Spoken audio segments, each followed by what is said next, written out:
교수님께서 이하 진행은 맡아주시겠습니다. 안녕하세요. 양준서입니다. 가장 추운 날인데 이렇게 우리의 꿈나무인 청소년들이 이렇게 많은 자살을 하고 있기 때문에 관심들을 많이 갖고 특히 무공운전자 여러분들 고맙습니다. 잡으시고 일을 하셔야 되는데 또 상당히 학교에서 오신 분들하고 또 전문가들이 많이 오셨는데 상당히 의미 있는 주제라고 생각합니다. 앉아서 진행하도록 하겠습니다.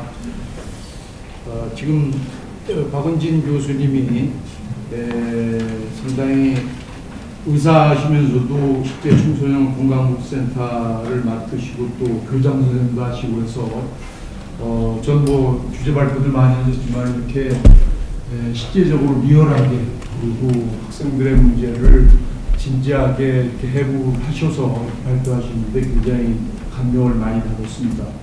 다들 뭐 들으셨습니다만은 청소년들이 부모들도 있고 이런 부분도 있지만 그렇게 지금 사회가 상당히 이혼도 많이 하고 그래서 결손 가정들이 많고 이들을 구할 수 있는 그런 시스템들이 잘 안 돼 있고 그런 상황인데 이들에 대한 쉽게 구제할 수 있는 방법들 특히 법제도라든가 아까 말씀하신 학교보건법이라든가 자살예방법에 실제적으로 부모들이 없는 사람들 이런 사람은 동의받기도 어려운데 그런 사람들 학교장에 또 전문가들이 치료할 수 있는 방법들 실제적인 방법들을 많이 제시를 해줬다고 생각되고 특히 얼마 전에 연예인 아주 솔리 자살을 했지만 저는 뭐 항상 주장하는 것이 언론의 책임이 굉장히 중요하다고 생각합니다. 언론에서 특히 SNS에서 댓글을 달고 그래서 특히 죽음으로 장사하는 언론 그래서 클릭수가 올라가게 되면 광고 수익이 올라가니까 너무 자살 자체만 이야기 들어도 자살 충동을 일으키는데 지금 박은진 교수님 말씀드렸지만 애들이 얼마나 민감한 애들이 그렇게 유명한 연예인이 죽으니까 그런 것들이 보도들이 계속 많이 되니까 추종 자살이나 무방 자살이 이루어진다 생각해서 그런 것들도 상당히 지적을 많이 해주셔서 의미 있는 발표했다고 생각합니다. 오늘 토론은 상당히 그 자살 예방에 대해서 굉장히 열심히 또 인도하시는 전문가들 5분을 모였습니다. 우리 라이프오프의 조성돈 대표님과 그다음에 중자방 센터로 경희대 교수이신 우리 백종우 센터장님이고 교수이신 백종우 교수님과 그다음에 자살예방부의 사무총장이신 이화영 사무총장님 그다음에 상당히 그 학생 청소년 자살 문제에 대해서 이렇게 열심히 정부 관료가 뛰시는 분들 처음 봤습니다. 열심히 각 그 세미나라든가 이런 데 와서 호소도 하시고 특히 63억 예산을 통과시키기 위해서 부처주야 뛰신 우리 조명현 과장님이 참석을 하셨고 그리고 우리의 가장 자살 예방의 컨트롤 타워의 실무 총책이십니다. 상당히 그 세종시에서 멀리서도 국회 행사라든가 각종 행사 가서 발표도 하시고 또 진지하게 고민도 하시고 이런 장영진 과장이 모두 5분을 모였습니다. 그럼 지금부터 여기 순서에 따라 조성돈 대표님부터 토론을 임해주시면 고맙겠습니다. 예, 라이프오프 대표 조성돈입니다. 예, 주신 말씀 너무 감사하게 잘 들었고요. 많이 배웠습니다. 지난 2주 전에 저희 라이프오프에서 행사를 하는데 경기도 교육청에 그 담당하시는 사무관님 와가지고 인사 말씀하시는데 경기도에서 올해 들어가지고 자살한 학생이 35명이라고 하더라고요. 보통 제가 알기는 경기도가 한 25명 정도 한 해 자살을 하는 청소년이 35명이다 이런 얘기를 해주셨고 제가 그때 상당히 좀 놀랐던 게 뭐냐면 말씀하신 대로 설리가 죽고 그 다음 주에 8명이 죽었다고 하더라고요. 그래서 이게 생각보다 상당히 심각한 상황이지 않나 그런 생각을 좀 더 가져봤습니다. 제가 교계에 저희 기독교 쪽에서 설문조사 같은 걸 많이 관여를 하는데 5년 전에 그 청소년 의식조사를 할 때 제가 관여를 해가지고 저도 이제 질문을 하나 넣었는데 거기서 이게 이제 지난 1년 동안 자살을 생각한 사람 이렇게 물어봤습니다. 그랬더니 29%가 지난 1년 동안 자살을 생각했다 이런 얘기를 하더라고요. 그래서 그 아이들에게 이제 더 들어간 질문이 그럼 지난 1년 동안 몇 번 그런 생각을 했느냐 이렇게 질문을 던져봤더니 4번 그랬다고 하더라고요. 네, 그래서 저도 이제 조사를 진행해놓고도 저가 좀 안 믿겨가지고 네, 아들을 붙잡아놓고서는 이런 결과나 30%가 죽고 싶다는 생각을 1년 동안 했고 4번이나 그런 생각을 했다는 저희 아들 좀 웃긴 놈이라 네, 당연하다고 그러면서 중간고사, 기말고사, 중간고사, 기말고사 이런 딱 1년에 4번 죽고 싶다 이런 얘기도 하더라고요. 근데 이게 이제 우리 청소년들의 현실이지 않은가 좀 그런 생각을 했습니다. 또 제가 뭐 통계에 좀 관심 있으니까 이렇게 표 같은 걸 많이 보는데 작년도 그 사망원인 통계가 나오면서 그 자세히 그 표를 봤습니다. 이렇게 표를 쭉 보다가 제가 한 숫자에 이제 꽂혔는데 그게 뭐냐면 보면 이제 뭐 잘 알려져 있다시피 10대, 20대, 30대에서 사망원인 1위가 자살이고 40대, 50대가 사망원인 2위가 이제 자살이고 이렇게 나옵니다만 좀 더 자세히 거기 들여다보면 그 밑에 이제 퍼센테이지가 나오는데 그 퍼센테이지는 뭐냐면 사망한 사람 중에 그 원인으로 죽은 사람의 비율입니다. 그러니까 10대 같은 경우는 사람들이 죽었다, 10대에서 죽었다 그러면은 몇 프로가 자살을 죽느냐면 35.7%가 자살을 죽습니다. 그러니까 사망자의 35.7%는 자살입니다. 더 심각한 건 20대인데 20대가 되면은 사망자 중에 47%가 자살로 인해서 죽습니다. 그러니까 쉽게 얘기하면 20대에 이르러가지고는 죽는 사람의 절반은 자살로 죽었다 이렇게 볼 수밖에 없죠. 30대가 되면 39% 해가지고 40% 정도 될 정도거든요. 그러니까 상당히 우리가 생각하는 것보다 많은 사람이 자살로 인해서 죽고 있다는 것을 알 수가 있었고요. 제 경험입니다만 제가 한 2년 전에 고등학교에 가가지고 이제 자살 예방 교육을 시켰어요. 그야말로 뭐 고등학생 700명을 강당에다 모아놓고 저보고 혼자서 2시간을 강연을 하라고 그래가지고 많이 어려웠습니다. 예산 때문에 그렇기 때문에 될 수가 없고요. 근데 끝나고 나서 그 선생님이 하나 아이를 데려왔는데 이 아이가 정말 고등학교 1학년 남자인데 아주 여리여리한 애예요. 그래서 와가지고 걔가 저한테 아주 충격적인 얘기를 했는데 무슨 얘기가 있냐면 오자마자 우리 아빠가 작년에 자살로 돌아가셨어요. 생각을 해보니까 실은 우리가 알다시피 40, 50대 자살이 많지 않습니까? 40, 50대 자살만 제가 생각했다 아이들에서 좀 소홀했던 생각이 들었는데 그 아이가 저한테 와가지고 그 얘기를 하는 순간 약간 제가 뒤통수를 맞는 느낌이었는데 뭐냐 하면 그 아이가 하는 얘기가 제가 아버지가 자살했는데 그 티피컬한 형태입니다. 사업 실패하고 이혼하고 누나는 엄마 쫓아가고 자기는 아버지 쫓아갔는데 아버지랑 단둘이 살게 된 상황에서 그런 일들이 벌어졌다는 얘기를 하는 거죠. 그러면서 걔가 저한테 해준 얘기가 뭐냐면 제 강연을 쭉 듣고 나니까 아버지가 왜 자살했는지를 알겠어요. 비밀이지 않습니까? 자살이 일어나면 가족 가운데 그 사건은 비밀이지 않습니까? 그러니까 아무도 얘한테 아버지가 왜 죽었다, 왜 자살했느냐에 대한 이유를 말해주지를 않은 거죠. 근데 생각을 해보니까 40, 50대의 자살이 한 5,000명 넘습니다. 한 해. 그러면은 그 자녀들은 아마 10대, 20대 사이에 왔다 갔다 할 것입니다. 그럼 5,000명 이상 자살을 했으면 그 자녀들을 생각해보면 적어도 10,000명 정도 되지 않겠습니까? 그럼 이 아이들에 대해서 우리가 이 위협 속에 있는 애들을 우리가 어떻게 케어를 했는가 그건 좀 충격을 받았고요. 그러니까 그러면서 저한테 저 같은 애들이 많을 거예요. 교수님 다니시면서 그런 얘기를 좀 많이 해줬으면 좋겠습니다. 이런 얘기를 할 때 제가 많은 충격을 제가 받았습니다. 심리국업이라는 책을 보다가 제가 거기서도 제가 좀 놀랐는데 거기서 무슨 얘기가 나왔느냐 하면 제가 전에 그 청소년 의식조사할 때 나온 결과가 뭐냐면 왕따 관련된 질문을 했더니 왕따를 시키는 애가 한 13% 되고 왕따를 당하는 애도 한 13% 되더라고요. 근데 그 한 아이의 인터뷰가 실렸는데 걔 얘기가 뭐냐 하면 학교에서는 폭력적인 애들이 항상 있고 걔네들은 반드시 먹이가 필요한데 나는 왕따를 당하는 사람은 아니지만 실은 내가 살려고 먹이를 갖다 바친다는 거죠. 그래야 내가 사니까. 나한테까지 피해가 안 오니까. 그런 얘기를 이렇게 듣고서는 제 생각에 무슨 생각이 드냐면, 야, 이건 뭐, 이종 격투기, 뭐, UFC 척창 경기 같은 게 아니라 학교가. 애들이 그렇게 죽어나가고, 그렇게 왕따당하고, 자기가 살기 위해서 지 친구를 갖다 바쳐야 되고, 그런 식으로 살아가는 게 이게 옳은 것이냐. 좀 그런 생각이 좀 들었습니다.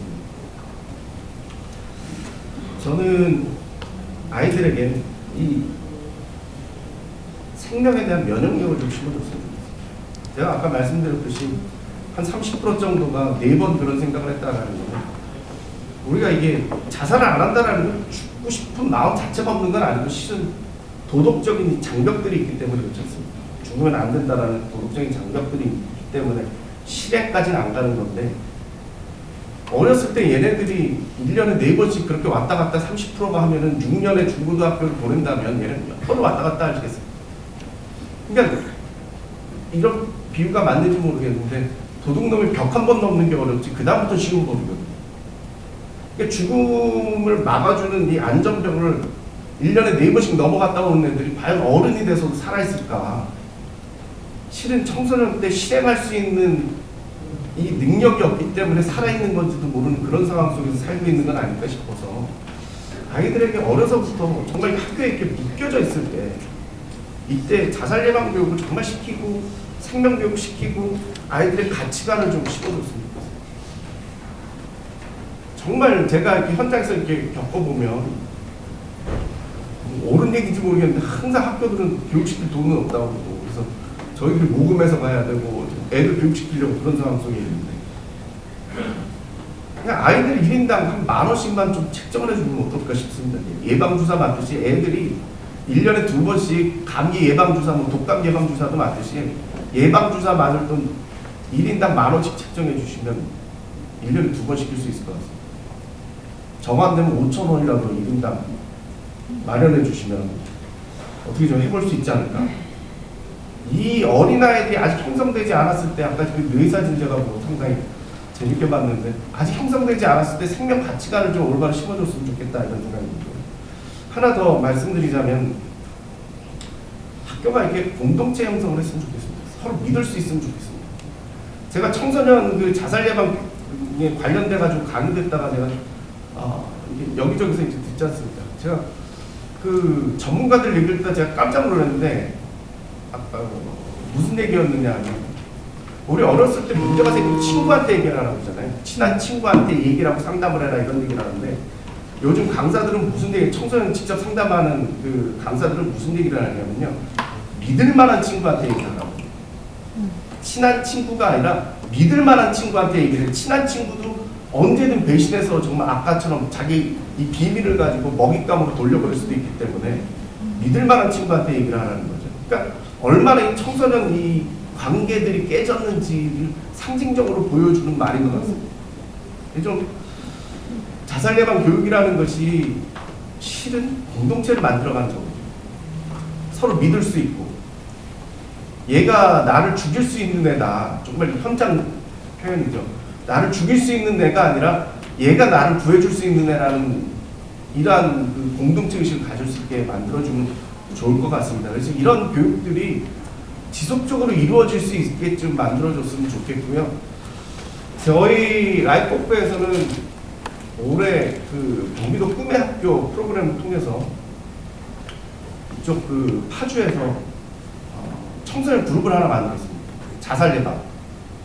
중학교 애가 이제 저희 관련된 분의 그 우리 같은 멤버의 아들인데 오셔가지고 네가 앞장서라 이랬더니 중학교 2학년일까요? 중학교 2학년에가 앞장서가지고 모집을 했는데 인터넷에서 모집을 했는데 아이들이 모이는 거죠. 그래서 지난 몇 개월 동안 이 아이들이 같이 이렇게 활동을 했습니다. 전혀 알지 못하는 친구들끼리 모여가지고 그 활동을 하는데 전 그런 것들이 상당히 저한테는 도전이 됐습니다. 아이들 스스로 찾아갈 수 있고 그런 것들에 관심을 가지고 있는 아이들이 이런 문화들을 확산시켜 나가면 좀 더 공동체를 만들어갈 수 있지 않을까 그런 생각을 좀 해봤습니다. 감사합니다. 우리 조정돈 대표님은 실제 현장에서 뛰면서 저희들이 어른들의 자살에 대해서는 많이 했지만 실질적으로 어린이들이 지금 상대 초기 20대 사망의 47%가 자살한다는 것은 엄청난 그 현실인데, 특히 이 아이들이 한 40, 50대 5천 명이 자살하면은 아이들 같은 경우 5천 명이 한 10,000명 정도가 생기는데, 이들에 대한 그 보호 대책 같은 것들은 전혀 없다는 것이 상당히 의미가 있다고 생각들고, 특히 지금 그러니까 복직을 해가지고서 노인네들에 대한 교육 같은 것도 많은데, 아이들 같은 경우에 생명 사랑, 생명 소중함에 대한 교육을 시키자는 것은 굉장히 큰 의미가 있다고 생각합니다. 이어서 우리 두 번째로 백종욱 센터장께서 토론을 해주겠습니다. 그리고 토론 끝나고 플로어들도 상당히 관심들도 많으시고, 특히 여기 어린이 원장님들 와 계시니까 질문하실 시간을 드리도록 하겠습니다. 백종욱 총장님 토론해 주시죠. 네. 오늘은 우리 청소년에 대한 문제라서 그런지 정말 그 마음을 무겁고 굉장히 공감이 되는 상황입니다. 우리 박은진 교수님 발표해 주신 거는 정말 현장의 안타까운 상황을 마음으로 전달해 주셔서 분위기가 충분히 전달될 수 있게 해주신 것 같습니다. 왜 이게 우리나라만 그럴까? 그렇지 않은 것 같습니다. 실제 이게 미국이나 유럽이 오히려 청소년의 우울증 유병률이 우리보다 훨씬 높습니다. 한편은 이전에 우리가 가족이나 친구 안에서 학교 선생님과 해결해오던 마음의 건강의 문제가 산업화되고 핵가족화된 이 상황에서는 실제 유병률이 그 안에서 감당하는 게 매우 어렵고, 거기에 걸맞는 이제 시스템과 지원이 없을 때 이런 안타까운 사고가 계속 반복될 수밖에 없는 저희의 처지에 저희가 오는 거라고 생각이 듭니다. 그런 면에서 지금 교육부에서 이제 오셨는데 옆에 우리 심리학회장도 계시지만 이제 학교 안에 마음건강의 전문가가 붙어 있을 필요가 있는 것 같습니다. 특히 심리 상담을 하시는 선생님이나 학교에 배치돼서 이런 친구들 얘기를 들어주고 도와줄 수 있어야 되는데, 저희가 지난달에 국회에서 있었던 자살요양협회 세미나 때 이제 한 청소년이 본인이 학교에서 자살 위험을 얘기했던 경험을 이제 다른 사람들 앞에서 표현을 했는데, 본인은 고민 끝에 학교에 어렵게 자기가 굉장히 위험한 상황이라는 걸 얘기했더니 그게 마치 군에 이제 간 신병사가 된 것 같이 자기 빼고 모든 사람들이 다 알고 있고, 어떻게 이게 비밀 보장은 아무것도 안 되고, 그리고 그다음부터 누가 항상 지켜보고 문제 학생으로 더 취급받는 것 같고, 절대 학교에서는 그런 위험한 일을 일으켜서 누구한테 해를 끼치지 않는 사람들을 기대받는 것 같고, 그래서 오히려 얘기를 했다가 도움을 받기는커녕 더 트라우마를 입은 것 같다는 안타까운 얘기를 전해주고 있습니다.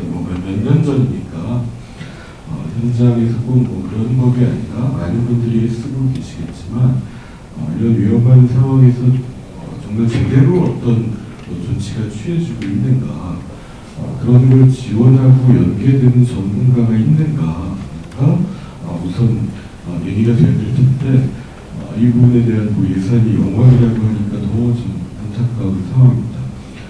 실제 재작년인가에는 아마 제주교육청에서 전문가를 채용해서 학교와 함께 사례 관리를 하면서 그의 자살 사망한 학생이 0명이었다고 신문에도 어떤 기적이라고 보도가 된 걸 본 적이 있었는데, 좀 더 전국적으로 학교 현장의 교육 전문가와 마음건강 전문가가 같이 일할 수 있는 분위기가 첫 번째로 만들어져야 되지 않나 싶고요. 두 번째는 저도 정신건강복지센터를 기초해서 할 때 학교에서 너무나 위험한 학생들이 있는데 수도 없이 경험한 게 부모가 반대하면 그 다음에 아무것도 진행이 되지 않습니다. 이게 외국의 전문가들이 제일 이해하지 못하는 상황입니다. 아까 판사님의 얘기도 해주셨는데, 사실 이 자리에는 이 부분에 관해서는 법무부가 와 있어야 된다고 생각합니다. 왜 그러냐면 지금 저희는 이게 좀 저희뿐만이 아니라 일본, 중국 비슷하지만 친권이 최우선이다 보니까 어떤 경우에 생명의 문제가 걸려있는 상황에서도 부모의 결정이 우선되고 아니면 상황 이 아동학대가 벌어지지 않는 한 어떤 의무적인 기입이 불가능한 실정입니다. 근데 그러면 뭐 딴 나라 어떻게 하느냐? 미국에서는 그런 위기 상황이면 학교의 사회복지사나 심리상담사가 리포트를 쓸 수 있습니다. 그럼 부모의 결정과 상관없이 학교와 지역사회가 치료건, 복지 서비스건 연결할 수 있는 법적 체계를 갖출 필요가 있다고 생각됩니다.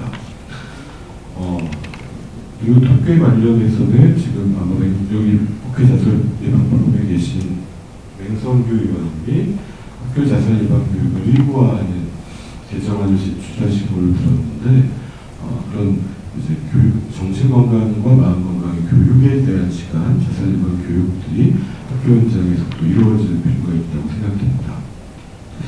이 법무부가 여기 와서 해야 될 일은 첫 번째로 그런 정말 위기인 상황에서 개입할 수 있는 법적 근거를 만들어주는 것과 함께 이 청소년 자살의 약 절반 가까이는 학교 밖 청소년의 자살인 걸로 알고 있습니다.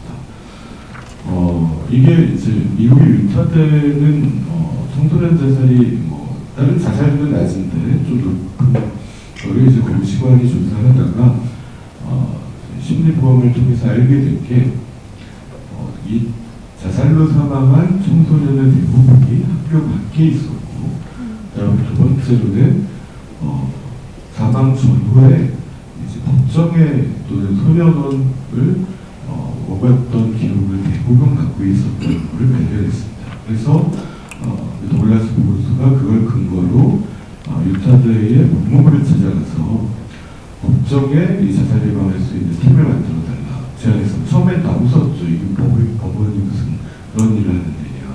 근데 이제 근거를 제시하니까 결국 자살 예방 팀을 이제 복지부에 소속된 인력을 파견하는 형태로 진행을 해서 실질적으로 자살률을 낮춘 바 있습니다. 그러니까 오늘 약간 학교 밖 청소년이 사실 숫자는 전체에 비해서는 적은 수지만 자살을 생각한 학생의 비율이 66%다 이런 보고도 있기 때문에 학교 밖 청소년을 접촉하기는 매우 힘듭니다. 학교의 관리를 받고 있지 않기 때문에 최소한 이게 법 시스템에서도 이걸 관심을 가져야 될 필요가 있겠다. 특히 학교 밖 청소년의 여가부가 맡고 있는 걸로 알고 있는데요. 이게 여가부에서 발행하는 청소년 통계에 보면 안전에 관련한 통계집에 자살 예방의 문제는 올라가 있지도 않은 상태입니다. 사망 원인의 1위임에도 불구하고 좀 더 적극적인 대책이 필요하지 않나 싶습니다. 그리고 오늘 이제 이 복지부에서는 사실 청소년 자살에 대해서는 직접적으로 할 수 있는 것이 이제 교육이나 이런 걸로 이제 제한되는데 이게 그래서 협력 체계가 중요한 것 같습니다. 보건복지부에서 이제 복지나 의료나 심리의 여러 전문가들이 있는데 이게 그래서 의료까지 택하는 시스템은 이 사람들이 다른 쪽의 기관에도 파견되고 협력적으로 할 수 있어야 문지기에 또는 전문가로서 최악의 상황 전에 빨리 발견하고 또 예방하고 응급 서비스를 제공할 수 있는 협력적 기반을 만들어야 여기 문제가 해결될 수 있지 않을까 생각했습니다. 우리 총장님이 센터장님이 상당히 실질적인 이야기를 많이 해주셨습니다. 우리나라 뭐 개인정보법이라든가 그게 친권이라는 것이 굉장히 강한데 실제적으로 이렇게 위기의 청소년들이 부모가 없는 사람도 있고 또 한 부모만 있는 사람도 있고 그런데 그렇게 위기의 상황 또 우울증 치료를 해야 되고 그런데도 불구하고 동의가 안 되면은 치료를 못해서 그 사람 그 애들이 또 자살로 빠지기 때문에 이런 법적인 제재 근거를 마련해야 된다는 거 굉장히 중요하신 말씀이라고 생각이 듭니다.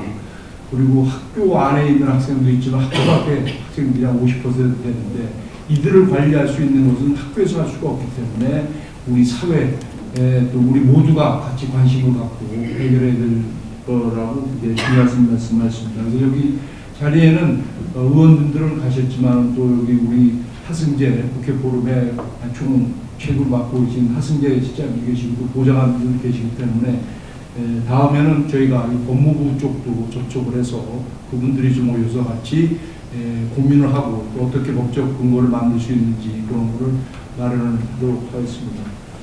이어서 우리 자살예방협회 사무총장이신 이화영 총장님께서 도움해 주시면 되겠습니다. 네, 안녕하세요. 이화영입니다. 저는 임세훈 교수님의 2년 후배고요. 이제 작년에 연수를 마치고 왔는데 이제 임세훈 교수님이 자살 예방 사업을 같이 합시다 이렇게 말씀 주셨었는데 작년 연말에 그런 일이 있었고요. 그래서 어쨌든 제가 올해 초부터 이제 자살 예방 협회에 합류를 해서 같이 하고 있고, 임세훈 교수님이 원래 그 자살 예방 교육 프로그램, 게이트키퍼 프로그램을 올해 개정을 하기로 했었는데요. 그거를 제가 맡아서 지금 진행을 하고 있습니다. 그래서 지난달부터 백종 센터장님에 이어서 자살 예방 협회 사무총장을 맡게 되었습니다. 앞으로 잘 부탁드립니다. 박은진 교수님 강의 잘 들었습니다. 아주 저도 이제 진료 현장에서 많이 느끼는 부분들을 말씀을 많이 해주셔서 들으면서 구구절절히 아주 실감을 많이 했습니다.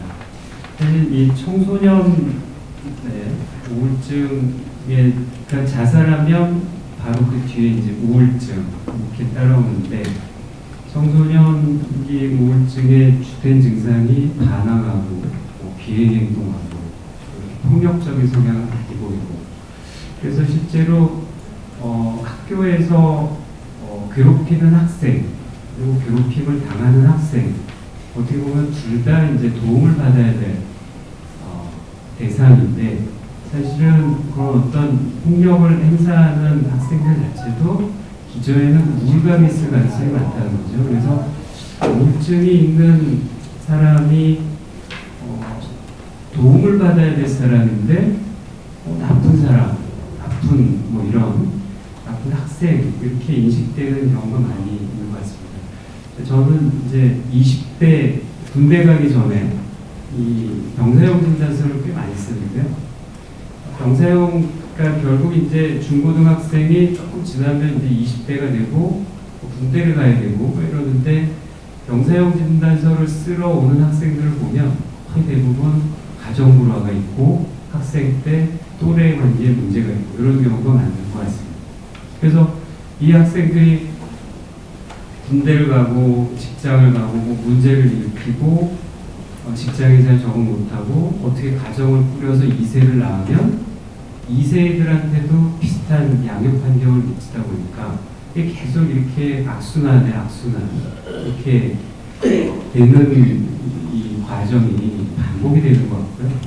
그래서 실제로 이런 학생들이 실제로 도움을 받는 거는 백종 센터장님 말씀하신 것처럼 이 학교 내의 상담 이런 구조가 지금 소방관이나 경찰관들은 뭐 이런 전문 상담 센터 그런 것들을 대부분 다 전문적으로 소방관 또 경찰관 전문적으로 이렇게 상담받는 센터들을 이제 설치해 나가는 그런 과정인 것 같은데 실제로 우울증의 치료, 자살의 가장 큰 원인이 되는 우울증의 치료를 딱 보면 첫 번째가 항우울제를 얼마나 복용을 하느냐. 우리나라가 OECD 이 항우울제 소비량이 한 3분의 1밖에 안 된다고 합니다. 그래서 실제로 자살률은 높은데 항우울제 소비량은 굉장히 낮고 항우울제 소비량이 많아지면 많아질수록 자살률은 감소한다고 합니다. 그러니까 첫 번째가 항우울제, 두 번째가 이제 이 우울증이 있게 되면 부정적인 사고를 많이 하게 됩니다. 인지적 오류가 나오는데 사실 그거는 이제 상담을 통해서 교정이 가능한데, 그래서 학교 내에 그런 어떤 상담센터가 있으면 굉장히 좋을 것 같다. 그래서 이 인지적인 오류를 교정을 하게 되면 그게 계속 지속되는 효과가 있기 때문에 청소년기의 어떤 인지적인 오류를 부정적인 사고 패턴을 바꿔주게 되면 그것 자체가 유지가 되면서 그 이후에 우울증의 재발이나 자살 예방 효과가 있을 수 있겠다. 그래서 학교 내에 어떤 상담하는 전문 선생님이 계시면 좋겠다. 이런 생각을 저도 전적으로 동의를 하고요. 실제로 이렇게 자살 사고가 심한 학생들이 이제 병원에 입원을 하게 되는데, 병원에 입원을 하게 되면 수업 일수가 부족해서 퇴원하는 경우가 있어요. 그래서 병원 학교를 운영하는 병원들이 많은데, 많지 않습니다. 많지 않은데 요즘 그 병원 학교 승인이 굉장히 어렵다고 그러네요. 그래서 병원 학교에 승인이 되려면 이 장기간 입원한 학생의 실적이 있어야 된다고 그러네요. 근데 그 장기간 입원한 학생의 실적이 병원 학교로 인정이 안 되면 수업 일수 때문에 장기간 입원을 할 수가 없습니다. 그래서 실제로 병원 학교 운영하는 선생님 말씀을 들어보면 거의 대부분 자살 사고가 있는 학생들이 대부분이고, 또 대학병원의 병원 학교를 운영하는 병원이 있는데 실제로 이 암이 있는 학생들 위주로 이제 병원 학교가 돌아가고요. 대학병원 같은 경우는. 근데 실제로 이 자살 사고가 있는 이 학생들을 의뢰를 했더니 그 병원의 병원 학교에서 거부를 하더랍니다. 실제로 아까 박은진 교수님 말씀하신 것처럼 어떠한 차별과 제한을 받지 않고 치료를 받을 권리가 필요한데, 실제로 이 병원 학교, 대학병원의 병원 학교를 이용하는 학생들은 건강장애 학생으로 분류가 되고, 이 정신 질환에 문제가 있는 학생들은 요보호 학생으로 분류가 된다고 합니다. 그래서 이게 실제로 정신장애인이 차별받는 것처럼 이 치료가 도움이 필요한 학생들도 사실은 실제적으로 차별을 받고 있는 거죠. 실제적인 도움. 그래서 그래서 충남에 제가 이제 순천향대 천안병원에 근무를 해서 충남에 과연 병원 학교가 몇 개가 있는지를 물어봤더니 공주 국립병원에 16, 한 학급이 8학급인데 2학급이 있다고 합니다. 공주. 그리고 아산에 병원에 하나 있어서 충남에 24개밖에 없다고 그러더라고요. 그래서 실제로 아주 위기 상황에 있는 학생들이 병원에 입원을 해서 치료를 받고 거기서 회복이 돼서 이제 다시 학교로 돌아가 있는 건데, 그런 부분이 아마 교육부 과장님께서 조금 반영을 해주시면 좋을 것 같다는 생각을 했습니다. 그래서 이 항우울제 치료, 항우울제, 그래서 병원에서 적극적으로 치료를 받을 수 있는 그런 환경, 그리고 인지적인 오류, 부정적 사고를 청소년기에 바꿔주는 이런 과정을 통하는 상담, 이런 기회를 많이 늘려줘야 되지 않을까 이렇게 생각했습니다. 감사합니다. 의사 선생님이시고 그래서 아까 우리 백종 총장님이 말씀하셨듯이 학교에 전문가 상담 센터가 있는 것이 굉장히 중요하고, 그래서 제주 같은 경우에 그런 학교에 상담센터가 있어서 자살 유발가 제로를 했다고 말씀하셨듯이 학교에 그런 전문가 상담 센터 이런 것들을 설치해야 될 필요가 있고, 특히 항우울증을 우울증 치료를 하는 사람들이 자살률이 떨어지고 그런 것들은 상당히 의미 있다고 생각합니다. 그래서 특히 대학에 학교에서의 수업 일수가 부족하기 때문에 태어날 수밖에 없는 것들, 이런 것들은 교육과 그런 것을 용인할 수 있는 그런 시스템, 그런 것들이 필요하다고 생각이 듭니다. 이어서 우리 교육부의 조명원 과장님께서 토론을 주겠습니다. 자인지가 되면 예, 보통은 어디 토론회 가면 예. 제가 마지막에 하는데 오늘은 학생이니까 장가라에 맞은 걸 마지막으로. 주무관장님 나중에 장가라에 먼저 해주시기 뭐 하겠습니다. 예. 오늘 들으면서 많은 좀 정책적인 어떤 인사이트를 갖게 되는데요. 특히 뭐 아까 우리 박한진 교수님 말씀하실 때 도움 안 받고 있다. 못 받고 있는 건지 안 받고 있는 건지 지금 돈 받는 학생들의 비율이 굉장히 작고 아까 표에 보면 학교 상담교사한테도 안 받는 비율이 95% 정도.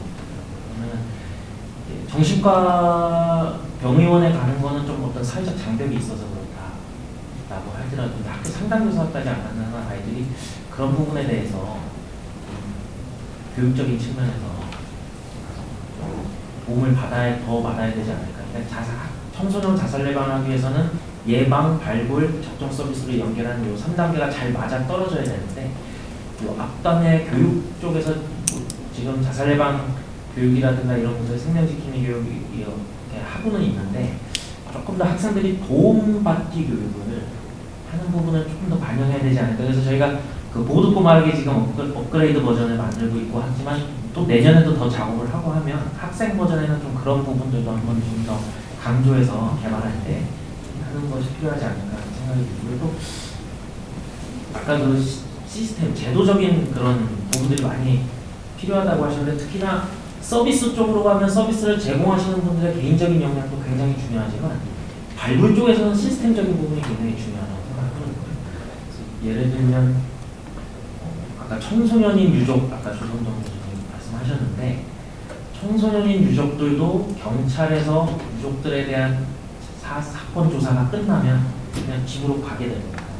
그러면은 이분들이 다시 서비스로 접종 서비스로 나오기까지는 저희가 조사를 해보니까 청소년만 조사한 건 아니지만 그 유족들이 첫 번째 복지 서비스를 받기까지 혹은 첫 번째 상담 서비스를 받기까지 약 21개월이 걸립니다.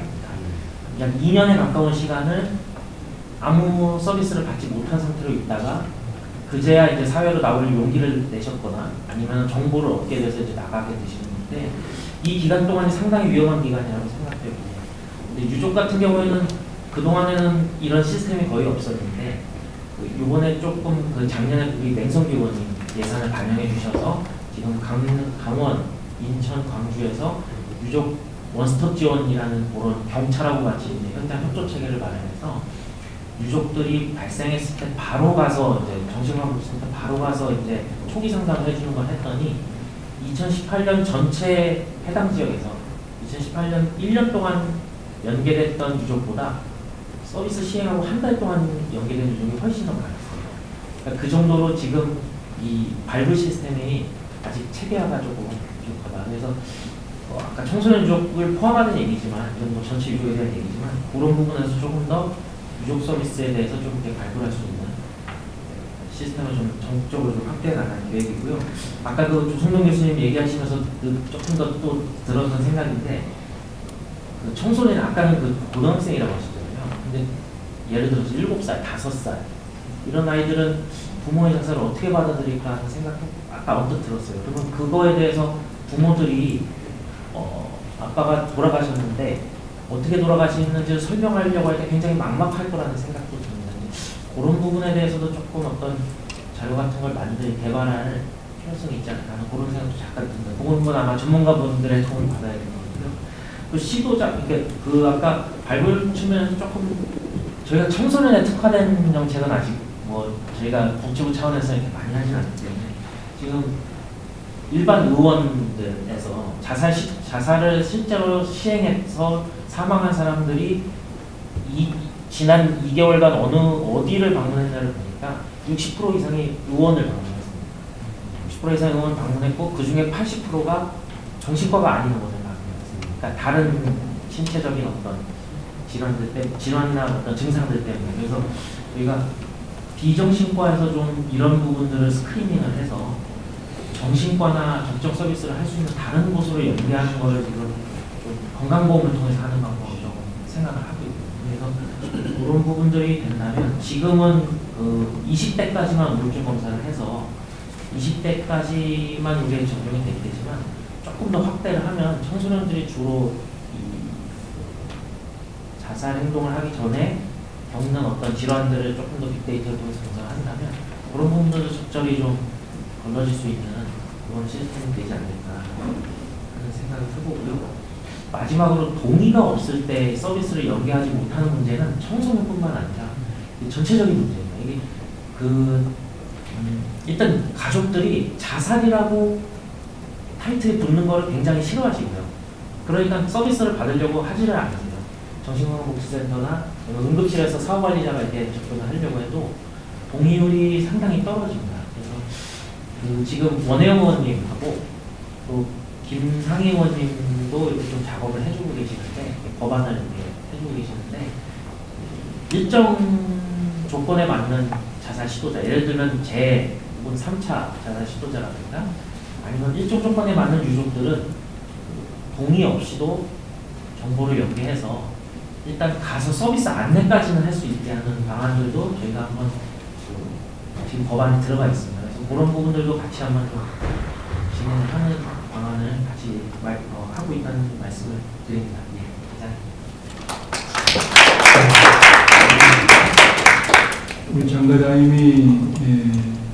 작년에 오셔서 상당히 자살 예방 정책을 법안이라든가 제도, 특히 유가족들에 대한 지원이 전혀 없었습니다. 예산에도 없었고, 근데 작년에 명성리 의원께서 쪽지 예산을 넣어서 6억이 들어갔습니다만 실제 애가 있고 청소년 애들이 있는데 갑자기 남편이 자살해버리는 그 경제적인 난, 특히 남편의 부채까지 떠안게 되고, 그리고 특히 자살했을 경우에 그 건물주가 또 손해소송까지 들어오고 해가지고 유가족이 갖는 그 법률적인 그 고민이라도 행정 서비스 이런 거는 굉장히 받을 길이 막막한데, 그러다 보니까 또 부인께서 또 자살하고 또 애들도 또 같이 이렇게 살해하고 이런 경우들이 많이 발생되고 있는데, 그러한 것들을 지원했다는 것은 굉장히 큰 의미가 있습니다만, 유가족들, 그에 대한 시스템들. 그래서 지금 세 군데 행정 원스톱 서비스를 시행해서 상당히 성과를 내고 있습니다만은, 그리고 지금 말씀하셨던 부모의 동의라든가 이런 것이 없이는 안 된다는 것은 상당히 문제가 있다고 생각합니다. 특히 위기에 있는 처한 청소년들이 아까 우리 박은진 교수님 말씀하셨지만은 바로 치료를 받아야 되는데 그런 동의가 없어서는 치료를 못 받는다서 그들이 또 자살이라든가 또 병으로 또 죽을 수가 있기 때문에 상당히 그러한 제도적 부분 마련해야 될 필요가 있다고 생각합니다. 그 다음에 우리 조명현 과장님이 청소년에 대해서는 굉장히 발표도 많이 하시고 고민도 많이 하시고 노력도 많이 하고 계신데, 조명현 과장님이 마지막 토론해 주시는 것 같습니다.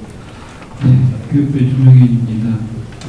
우선 국회에서 이 자살 예방 포럼에서 이번 정책 세미나에 청소년에 대한 부분을 집중적으로 다루고 주셔서 감사하다는 말씀을 드리고, 이해를 돕기 위해서 조금 말씀을 드리면 1년에 이제 저희한테 보고되는, 그러니까 자살 통계가 경찰에서 조사해서 변사인 경우에 조사를 하고 이렇게 해서 그 아이가 직업이 안 나오기 때문에 학생은 안 나오고 연령대로 주로 나오게 되고, 저희가 받는 거는 학교에서 어떤 사안이 발생했을 때 저희한테 올라오는 거를 이제 집계를 해서 보면 통상 이제 100여 명 정도가 됩니다. 그러면 아까 우리 백종호 교수님 말씀 주셨는데 학교에 어느 정도 전문가가 배치되어야 될 필요성이 있지 않느냐라는 말씀 주셨는데, 학교 입장에서 보면 선생님들이 한 전국에 만개 학교와 초중고등학교가 있어요. 만개 학교인데 1년에 100명 정도가 사망을 한다고 보면 100개 학교당 하나 정도가 경험을 하게 되는 겁니다. 그러면 선생님들 입장에서 보면 이게 피부에 와닿지 않는 사안인 거예요. 그래서 이게 전체를 풀어놓고 보면 이제 그러한 현장성이 있는 거고, 그런데 아까 말씀 주셨던 것처럼 우리 그 조성돈 대표님이 말씀하셨나요? 그 통계 말씀을 주셨는데 저희가 중고등학교 아이들에게 이제 청소년 혜택 온라인 조사라는 걸 합니다. 8만 명을 대상으로 온라인 조사를 하고 있는데 작년에 결과를 보면 너 심각하게 자살을 지난 12달 동안 심각하게 고민해 본 적이 있니? 라고 물어보면 한 13% 나옵니다.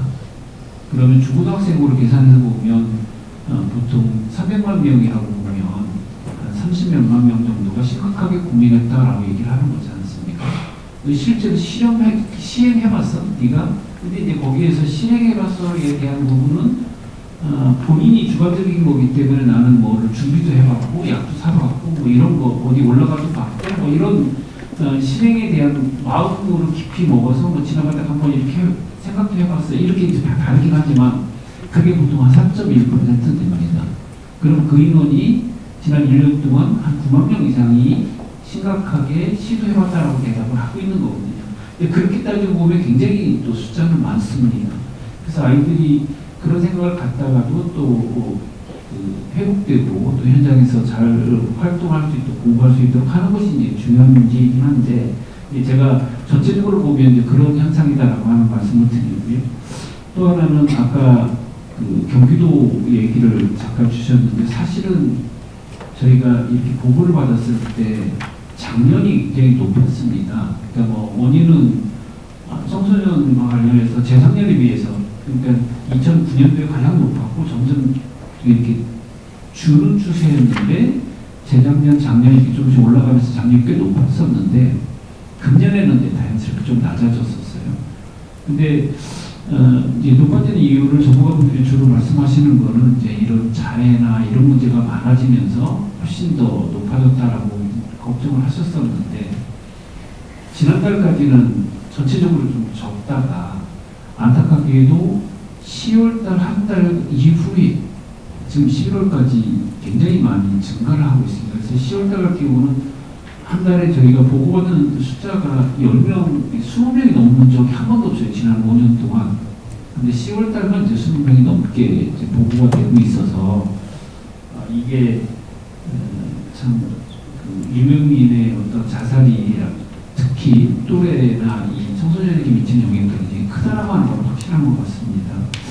이런 거와 관련해서 이제 저희들이 일반적으로 이제 세 가지 트랙으로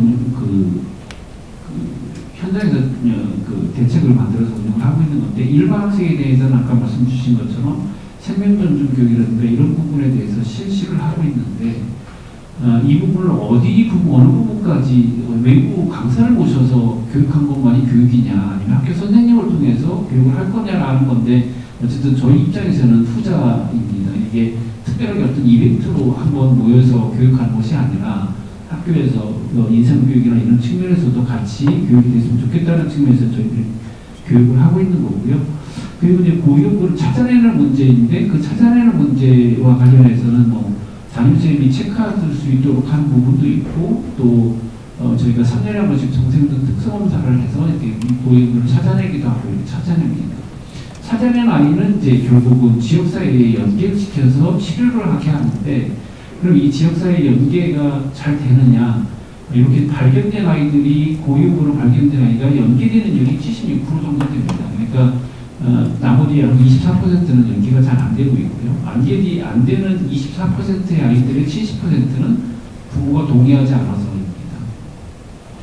그래서 이제 그렇게 연계돼서 치료를 받고 있는 건데 그 치료되고 있는 상황에서도 지역에 있는 뭐 위센터나 정신보건센터나 병의원도 있긴 하지만 각각의 역량이 다르기 때문에 이 고위험군 된 아이가 과연 어디로 가야 될 거냐, 어디로 연계될 거냐라는 것도 사실은 조금 어려운 문제이긴 하지만 사실 24% 중에 70%는 부모가 뭐 아니면 보호자가 이제 거부해서 못 가는 경우이거든요.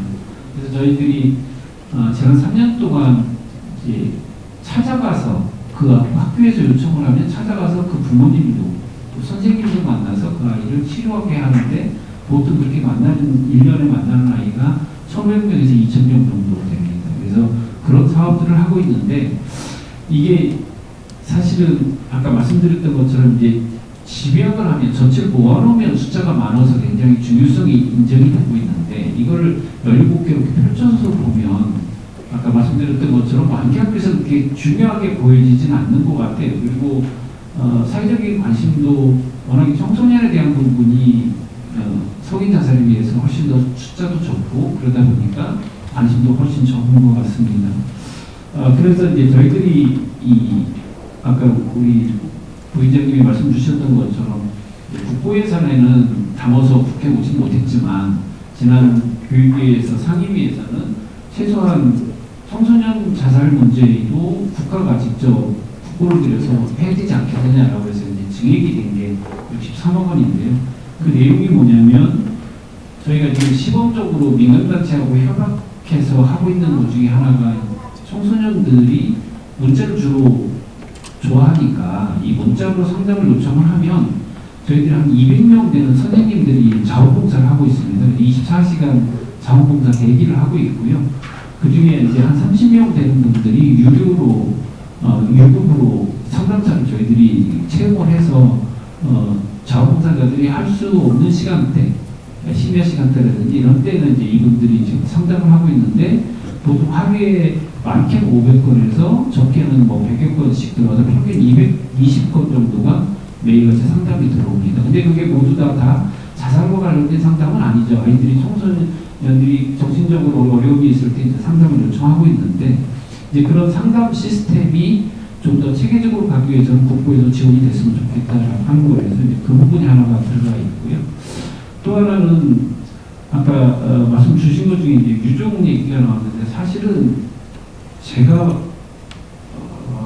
볼 때 가장 큰 부담은 부모님이 돌아가신 것도 그 자녀에게 굉장히 큰 부담이긴 하지만 자식이 극단적인 선택을 했을 때 부모님이 겪는 스트레스는 훨씬 더 많을 거거든요. 그래서 이분들에게 접근이 안 됩니다.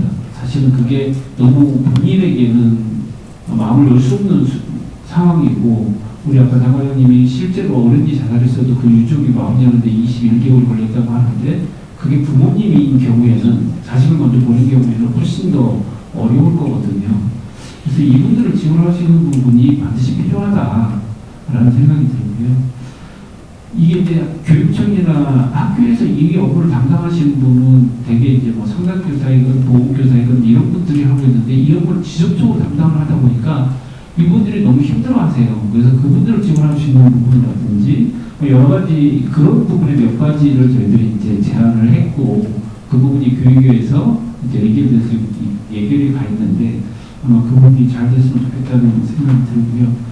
저희들이 최근에 그 아까 말씀드렸던 것처럼 시도마다 이 자살과 관련된 편차가 꽤 많이 납니다.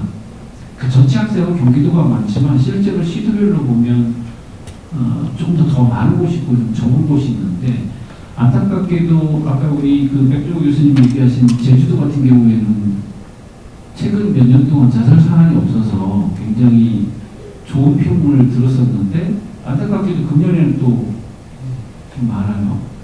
이게 무엇이 하나만 가지고 그것이 단다라고 볼 수가 없는 상황이어서 저희들이 이제 시도에 이 청소년 자살을 전공하고 좀 같이 고민하시는 전문가들을 저희들이 모셔서 전문가 그룹을 저희들이 구성을 했습니다. 그래서 이분들에게 시도별로 시도 교육청별로 가셔서 이제 좀 컨설팅을 좀 같이 하고 고민해보자라고 해서 저희들이 지난 달하고 이번 달까지 좀 컨설팅을 전부 다 마쳤습니다.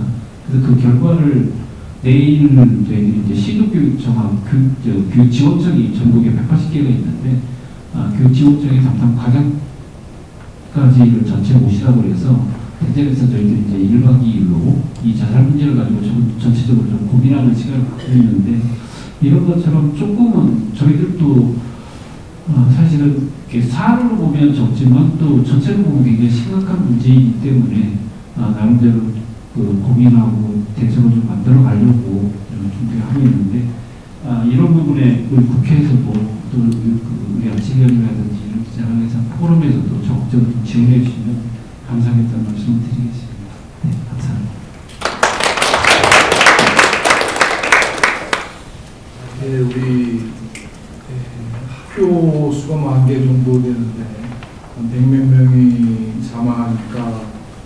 재정의 한계니까 별로 이게 사회적 이슈가 안 되고 하지만은 문제는 이제 자꾸 청소년 저출산 국가돼가지고 애들이 자꾸 줄고 아까 우리가 11%까지 내려간다고 그러는데 거기에 144명이라는 것은 지금 굉장히 큰 숫자가 된다고 생각합니다.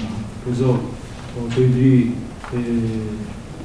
전체적으로 보면 상당히 청소년 문제들은 아주 심각하다고 생각하는데 지금 우리 조 과장님 말씀하셨듯이 특히 지금 애들이 SNS, 휴대폰 없는 애들이 없으니까 특히 문자 서비스라든가 이런 거 상담을 한다는 것이 굉장히 중요한데 거기에 인력이라든가 이런 것들이 예산이 없고 그러니까 유료하시는 분들이 30명 가지고 그 많은 학생들의 그 상담을 받을 수가 없기 때문에 정부의 예산이 적극적으로 지원돼서 특히 아까 우리 주승용 부회장님이 63억 통과를 갖다 거의 될 것 같아 물론 다행이라고 생각합니다만은 전문가들을 그리고 특히 조명가들 전문가 집단을 자꾸 구성을 해서 논의하고 대책을 마련한다는 것은 굉장히 중요한 일을 하신다고 생각합니다.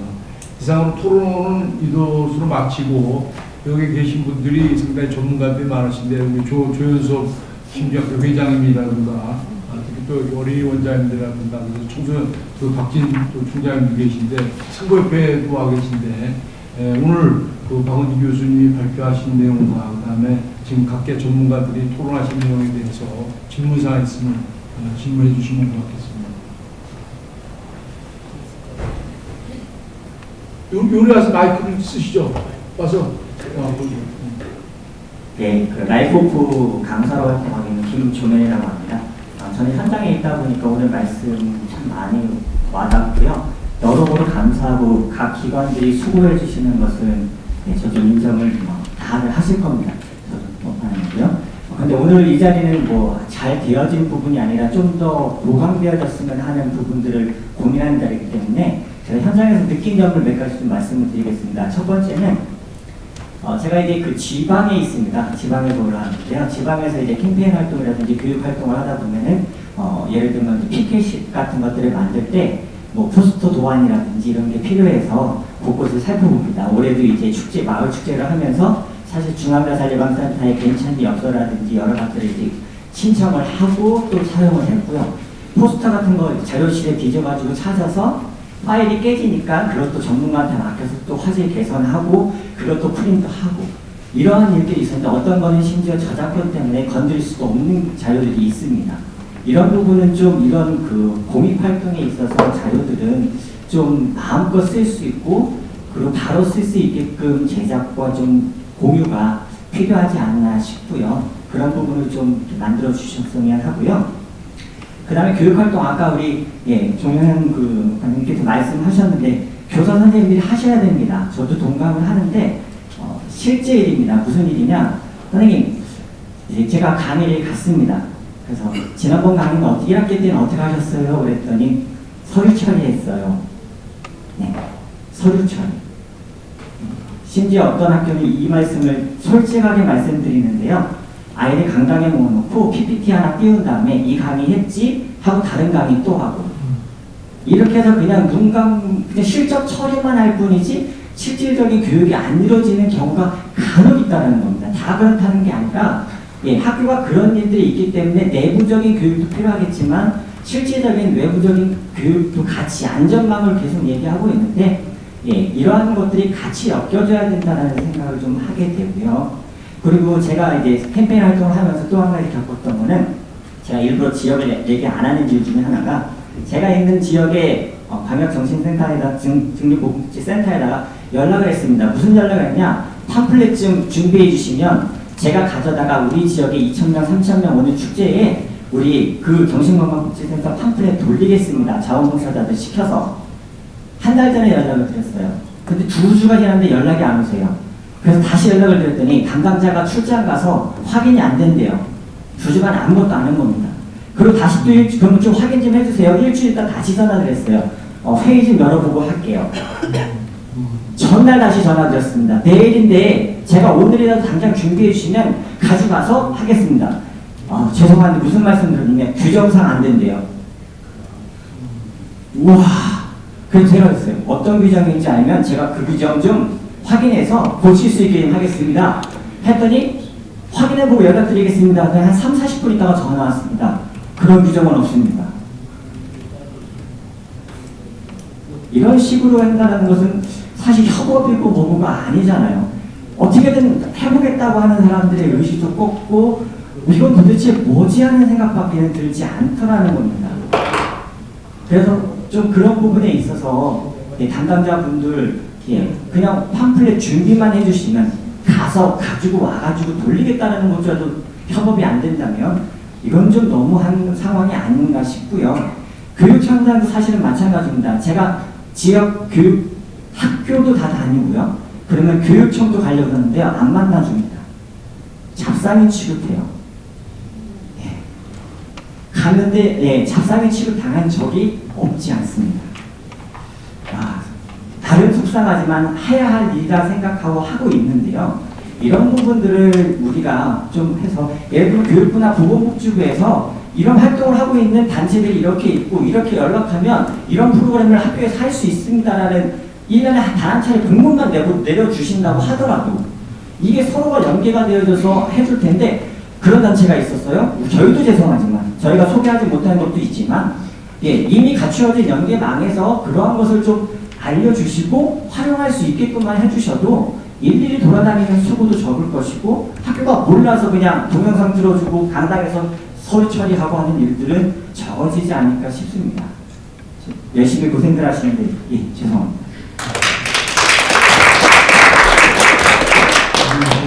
실질적으로의 행정이 밑에 말단에서 그 복지센터들이 여러 군데 제대로 열심히 하겠다는데도 그걸 받쳐주지 못하는 안타까운 이야기네요. 그럼 우리 장 과장님이 점검을 해보신가. 그게 실제 저렇게 일하실 분을 도와주지 못할 만큼 한 달씩이나 끌어가지고서 안 된다고 그러면 그게 뭐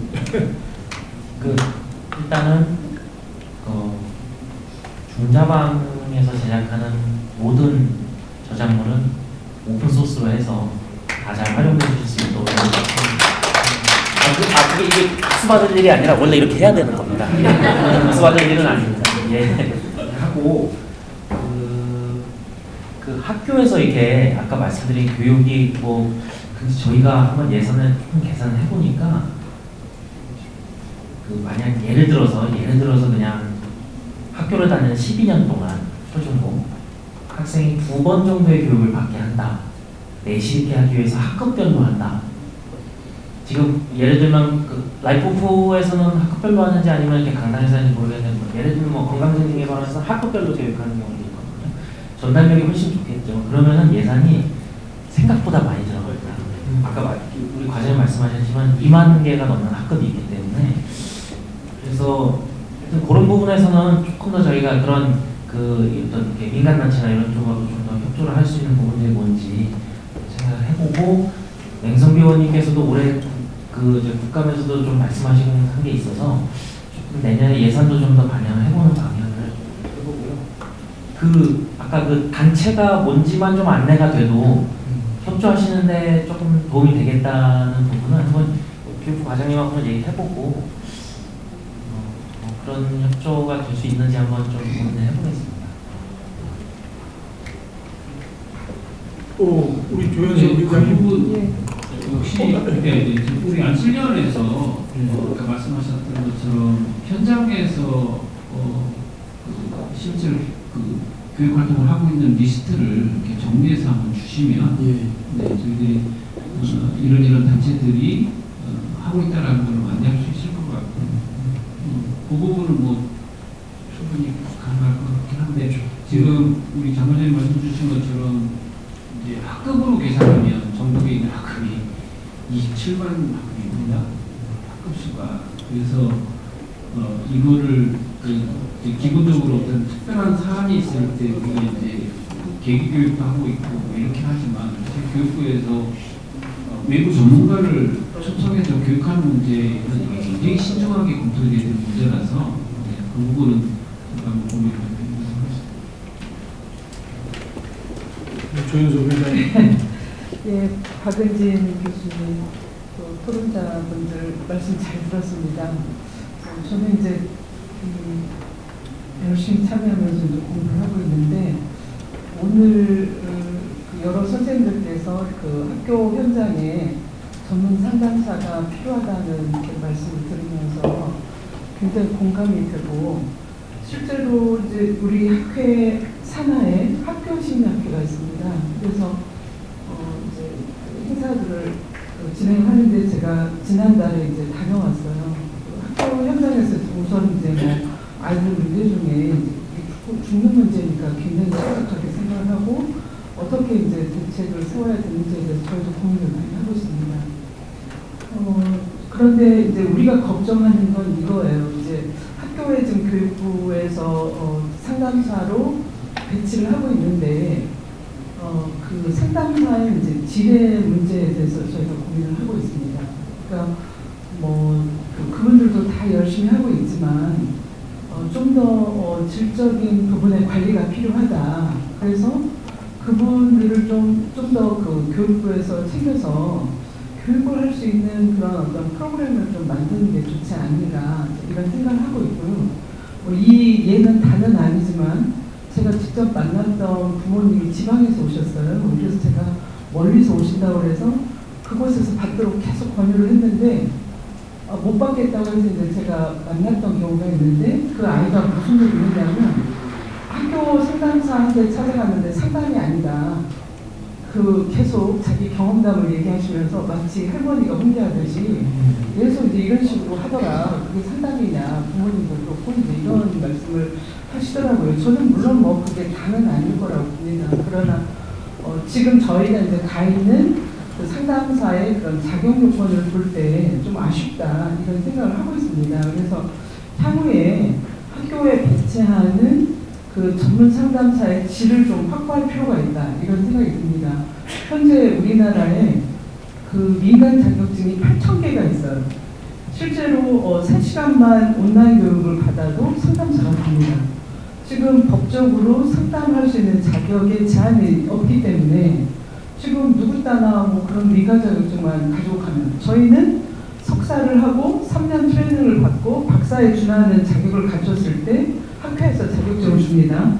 그러니까 뭐 그 기간이나 뭐 이분들의 그 공부 양을 보면 어마어마한데 3시간 교육받은 사람하고 똑같은 자격 조건을 받게 되는 거예요. 그래서 제가 이것과 관련돼서 국회에서 이 상담을 할 수 있는 거에 대한 자격증이 반드시 필요하다는 말씀을 이제 여러 차례 드렸는데 오늘 이 자리에서도 정말 그 전문 상담사들에게 지금 있는 사람들한테는 좀 더 강화된 교육이 필요하다고 보고요. 보수 교육을 좀 하면 좋겠다는 생각이 들고 이후에 뽑게 되는 경우에는 좀 자격이 좀 확보된 이런 전문 상담사가 들어가면 좋겠다 이제 이런 말씀을 드립니다. 그리고 또 하나는 지금 계속 우리 박 교수님이나 다른 분들 말씀하시지만 실제로 이 아이가 자살을 하고자 하는 여러 이유들이 있습니다. 그런데 저도 이제 청소년을 만나고 있는 사람 중에 하나고 저는 특히 이제 게임에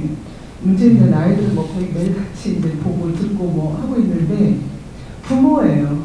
결국은 아까 뭐 동의하지 않는 부모님들 뿐만 아니라 적어도 뭐 게임에 중독되거나 또 이렇게 자살을 하겠다고 다 이제 관련이 많은데요. 그 가족들을 보면 항상 문제가 많다는 거죠. 그래서 정말 부모 교육이 절대적으로 필요하다. 그래서 이제 학교에서 부모 교육을 이제 하는데 강제성이 없으니까 제가 이제 저도 더러 가서 강의를 하는데 사실은 그 강의를 받으러 오는 분들은 저는 오히려 걱정이 없다고 봐요. 그만큼 자녀 교육에 관심이 많기 때문에. 근데 이제 안 오시는 분들이 문제예요.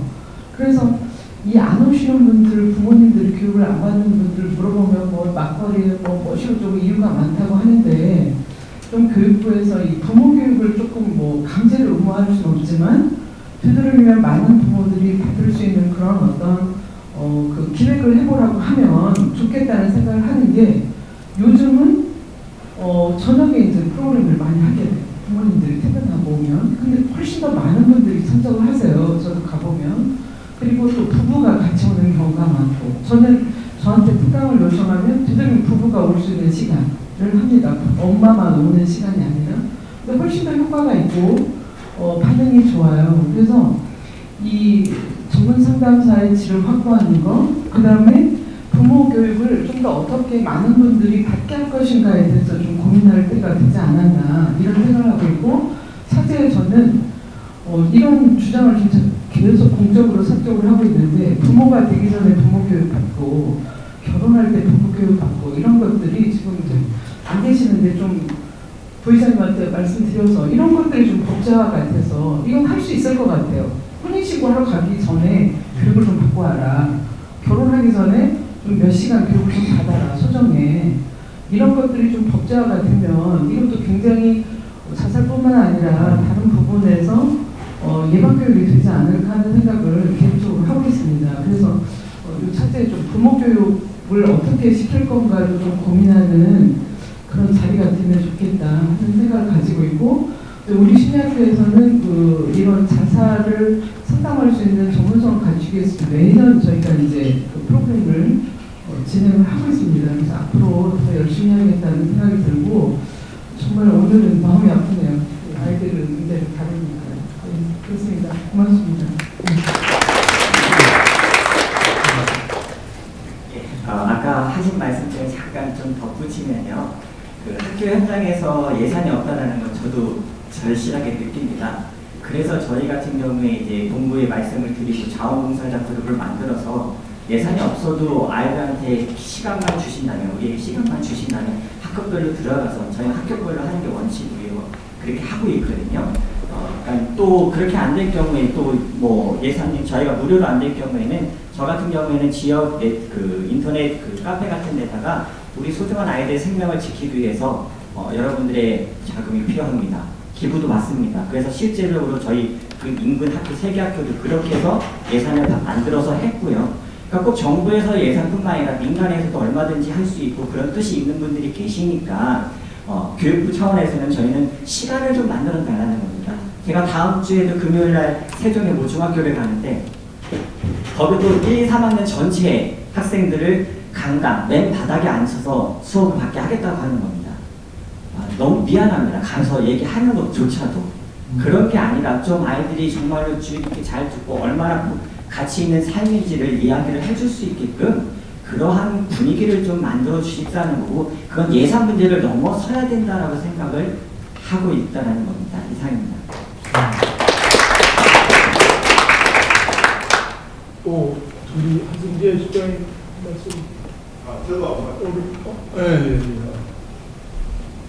저는 지금 70대입니다.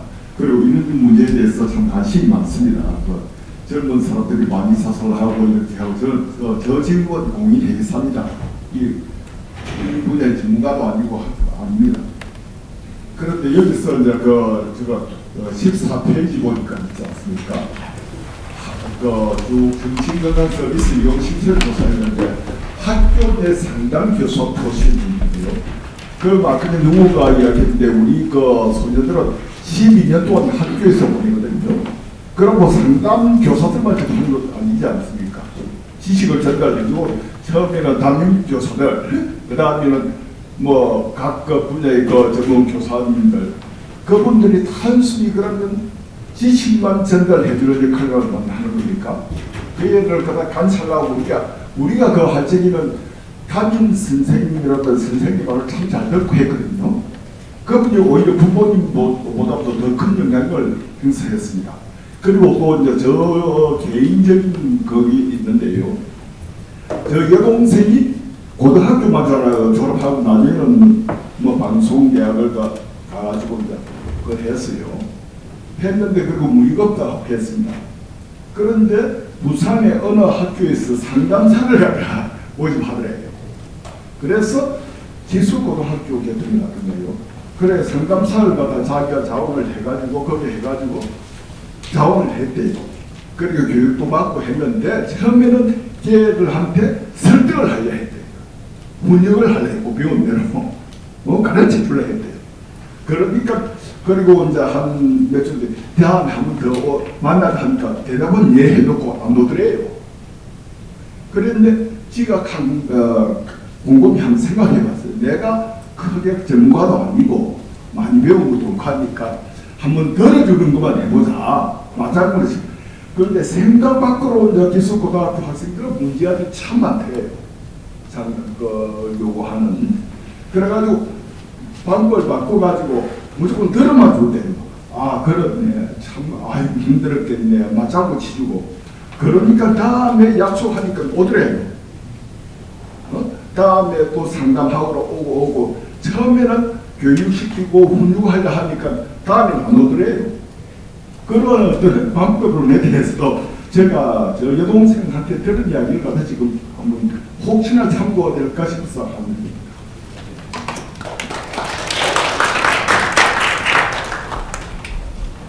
실장님, 뭐 한마디 해주시죠.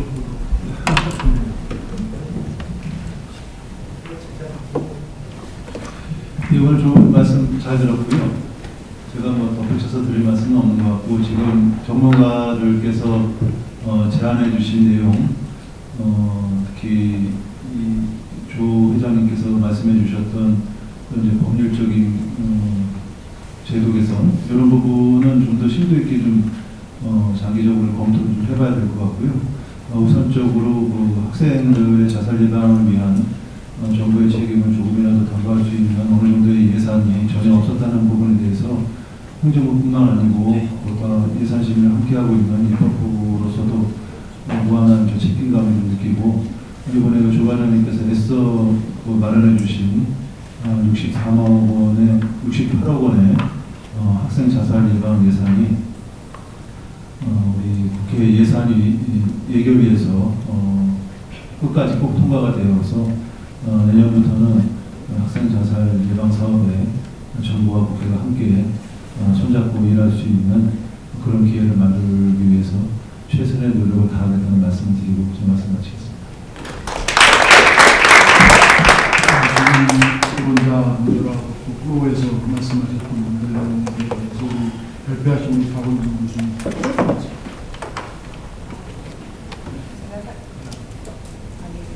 제가 사실 오늘 토론자분들과 또 이렇게 말씀하시는 분들 얘기를 들어서 우리 경험을 몰랐네요. 정리가 된 것 같습니다. 사실 현장에서 말씀하시는 내용들 다 공개했는데 오늘 전단은 조금 정말 위기 대비 좀 하자는 것만 초점을 맞추는데 많은 토론자분들께서 정말 중요한 내용 다 말씀해 주셔서 너무 감사하고 이 자리에 참석해 주신 분들께서 이렇게 좋은 또 의견들 말씀해 주시고 민간에서도 이렇게 열정적으로 이렇게 하시고 있다는 것이 사실은 더 감동적이고 감사하게 생각하고 현장에서 아이들 더 열심히 잘 보면서 잘 살릴 수 있도록 노력하겠습니다. 너무 감사합니다. 2시간 동안 열심히 우리의 미래의 꿈나무를 위해서의 여러 가지 법적인 제도 그리고 또 현장의 이야기를 들었습니다만 저는 아까 학생들이 1년에 4번 고민을 한다고 그러지만 저는 뭐 강의나 이러면서 과연 지금 최근에 우리나라를 가장 위상으로 꼽은 것은 BTS라고 생각합니다. 거기에 김남준 학생이 재작년에 유엔에서 발표를 영어로 이렇게 7분간 발표를 하고서의 세계를 전 세계 80억에 저는 20억 이상의 사람들한테 꿈과 희망, find your name, find your voice, speak yourself라는 3워드가 이렇게 전 세계를 즐겁게 해줬는데 과연 그분이 학교를 다녔느냐? 안 나왔습니다. 학생들한테 너무 그 시험에 대한 고민들 그리고 좋은 학교 그런 게 과연 이강인이 손흥민이가 여기서 학교를 나왔냐? 그렇지 않다고 생각합니다. 그래서 이 젊은 사람들한테 희망을 갖고 물론 가족이 어려운 특히 젊은 사람들 3명 중 1명이 이혼한다는 현실 저희들은 뭐 건물이 파뿌리 되도록 살라고 참고 지금 좀 젊은 사람들이 참지 못해서 저희들도 뭐 나이 조금 들었습니다만 뭐 부인이 다 마음에 들겠습니까? 그러나 어쩔 수 없이 내가 택한 여인이 있었는데 근데 끝까지 참아야 된다. 청년과 같은 거는 좀 갖도록 아까 우리 조영석 교수님 회장님이 좀 부부의 교육 같은 거 참고 인내하고 살아가는 것이 굉장히 중요하지 않나 생각이고요.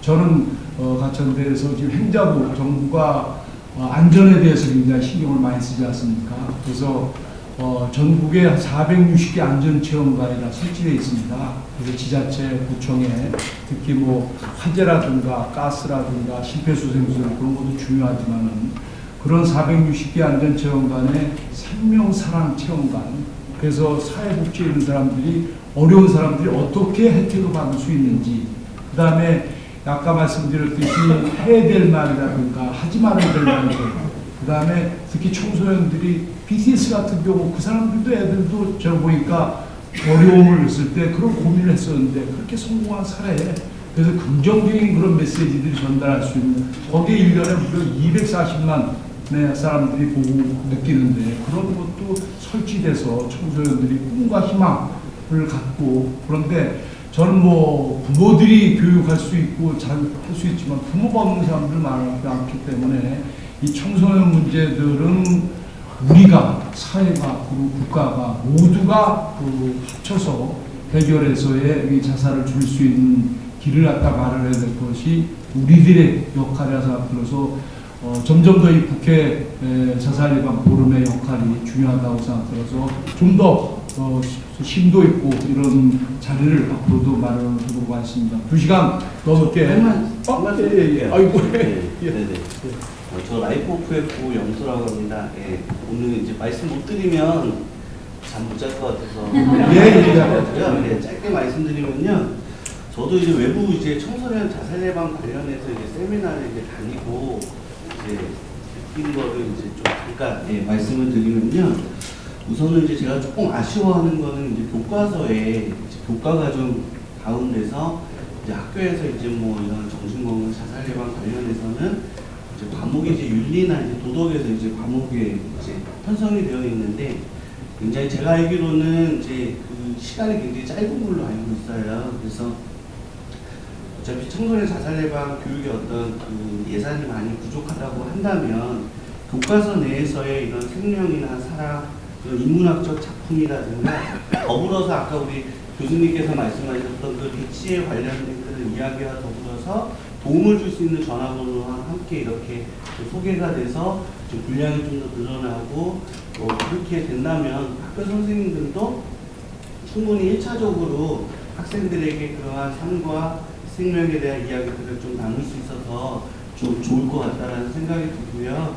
그다음에 조현섭 회장님께서 말씀하신 거 저도 전적으로 동의하는데, 저도 자해 관련해서 또 자살 예방 관련해서 이런 세미나를 듣고 오면 아이들은 아프다고 이렇게 외부로 또는 부모로 이렇게 얘기는 하지만 그 부모님들이 말씀하신 것처럼 동의를 하지 않다거나 인정을 하지 않다 보니까 이해가 필요한 거예요. 그러다 보니까 너무 이거는 진짜 교육 자체가 학생들만 자살 예방 교육 받는 것이 아니라 부모, 학생, 교사 모두가 같이 이 교육에 대해서 받고 이해하고 학생들이 이렇게 많이 아파하고 힘들어한다는 거 알면 좀 더 적극적으로 도와줄 수가 있고요. 그리고 청소년 보는 말에 이제 과장돼서 나온 학교 선생님이 있어요. 그러면서 이제 그 선생님이 학생한테 하는 말이 너는 왜 쓸데없는 그런 생각하냐고 이렇게 비난하고 화내는 장면이 나오거든요. 모든 선생님이 다 그렇다라는 건 아니고 그 선생님이 그러한 교육을 받고 충분히 이거에 대한 이해가 된다면 오히려 그 아이가 힘들어하고 그 아픈 마음을 위로해주고 보듬어주고 그리고 또 전문 어떤 지역의 어떤 자원을 통해서 이렇게 좀 연결을 해서 소중한 생명을 지킬 수 있지 않을까 이런 생각을 해봅니다. 네, 감사합니다. 지금 국회가 예산철입니다. 저는 뭐 누차 언론에도 이야기했습니다만 자살 예방 예산이 지금 217억에서 올해 올린 것이 내년에가 290억이라는 것은 513조의 0.005%밖에 안 됩니다.